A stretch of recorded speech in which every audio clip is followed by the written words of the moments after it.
Hey, welcome back to Bob's Two-Car Garage. Now, today, I want to show you what I think is absolutely the best way to patch up imperfections in your beautiful woodworking. Anything I do here, you can do in your garage. Hi, my name is Bob, and I love my two-car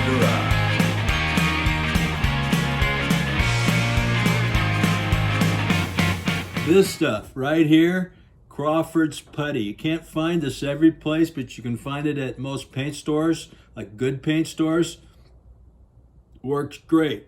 And I mix it with tint that you can buy at paint stores of different colors. This stuff's kind of expensive, so if you want to cut down costs a little bit, you can also just use these paints that come from the paint store, and you can get this at any like art supply place. What I'm going to do is I'm going to mix my Crawford's Putty with some different tints to get an exact match to this woodwork that I did right here. When you go out to buy this stuff, you don't need to get the big can because it does kind of dry out a little bit. I'm going to start off with a pallet. I just cut a piece of wood, and I'm going to dig some of this stuff out of here.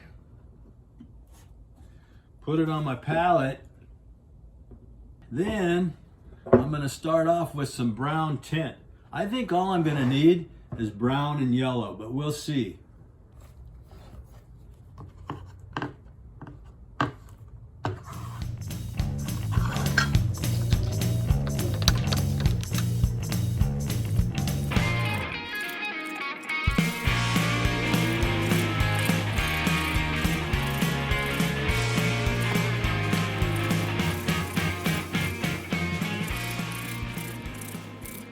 Now I'm getting pretty close on my color, but I want to go, the tone is about right, but I want to go a little bit darker than what I have, just slightly darker, because that's going to show up less than if I'm too light. I'm going to add a little more brown, or burnt sienna it's called. The process goes like this. I stained my wood, and then I sealed it with a polyurethane. I just put one coat on it, but I want to seal it so that when I put my pre-mixed or my custom mixed putty in here, it doesn't get all over the place. It just is where I want it to be. So this has been sealed. I'm going to sand it a little bit with some 320 sandpaper.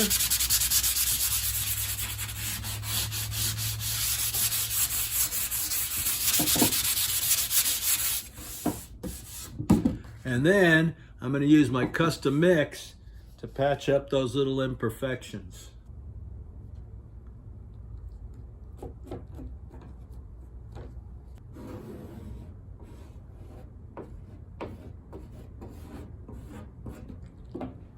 And I'm going to use a nice clean rag to kind of wipe off the excess.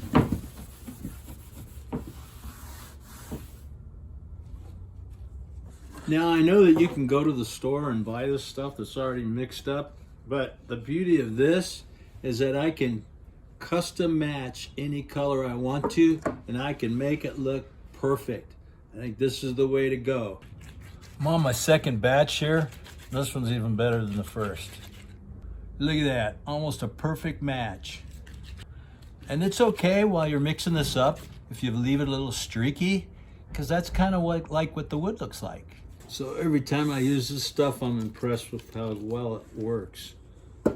Crawford's Putty, some tint, or to save a lot of money, you can use artist's colors as well, but mix it all up on a palette.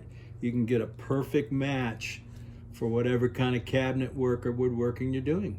I'm going to come back with some 320 sandpaper and sand all this sealer. And as I do, I'm going to be kind of careful to go over those places that I patched and get rid of any of that excess putty that might be around that area. And when I'm all done, I'm going to take my leftovers and I'm going to put it inside my glove so I can use it later. And I want to leave you today with this proverb that I got from my dad's old Bible. It says this: better is a poor man who walks in his integrity than he who is crooked, though he be rich. Well, what does that mean to me and you? It means be honest. It's way more important than making a few extra bucks. Don't forget to like and subscribe.